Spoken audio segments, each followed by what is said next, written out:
قدرمنو دوستانو سلامونه مې قبول کړئ. د واده په شپه باندې یو هلک خپلې ښځې سره څه وکړل. دا ډېر ضروري ویډیو ده، ډېر پټ رازونه دي. په دې ویډیو کې تاسو سره یو واقعه هم شریکوم، نو موږ سره د دې ویډیو تر اخره پاتې شئ. قدرمنو ویل کېږي چې د یو هلک او جینۍ چې کله واده وشو، نو د واده په شپه باندې خاوند چې کله کوټې ته راننوتو او د خپلې ښځې د مخ نقاب یا د هغې مخ چې پټ و هغه یې ښکاره کول غوښتل، نو ښځې د هغې مخنیوی وکړو. ښځې ورته وویل چې ته زما مخ تر هغې نشې کتلی تر څو چې ته زما یو څو وعدې پوره نه کړې، ما سره یو څو وعدې وکړې او زما شرطونه ونه منې. خاوند یې هم ورته وویل چې زه به ستا شرطونه ومنم، خو ته ووایه ته څه ویل غواړې. ښځه په دې دوران کې چوپ شوله. خاوند یې فکر کولو که دا به د مخ کتلو پیسې غواړي. نو په دې دوران کې ورته خاوند د جیب نه پیسې راویستلې. کله چې پیسې ورکولې، نو په دغه دوران کې ښځې د هغې لاس ته دیکه ورکړله. خاوند یې فکر وکړو که دا نورې هم ډېرې پیسې غواړي،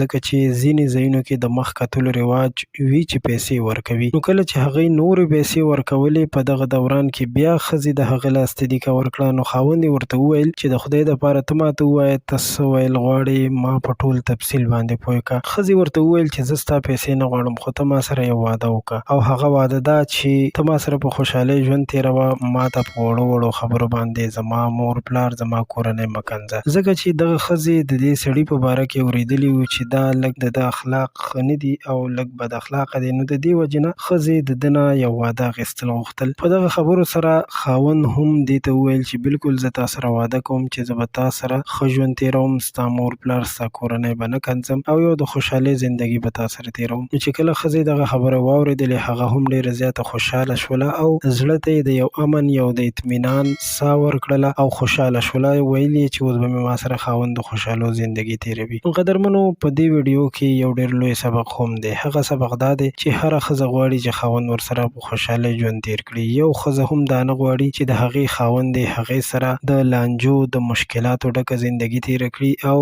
دې باره کې دې د یو بل زړونه وخوړل شي، ځکه چې هر انسان د خوشحالو زندګي تېرول غواړي. امید لرم چې په دې ویډیو کې به تاسو ته یو سبق میلاو شوی وي. تاسو مننه چې تاسو موږ سره د ویډیو تر اخره پاتې شوئ. له نورو تازه معلوماتو لپاره زموږ چینل ضرور سبسکرایب کړئ. خوشحاله اوسئ، بریالي اوسئ.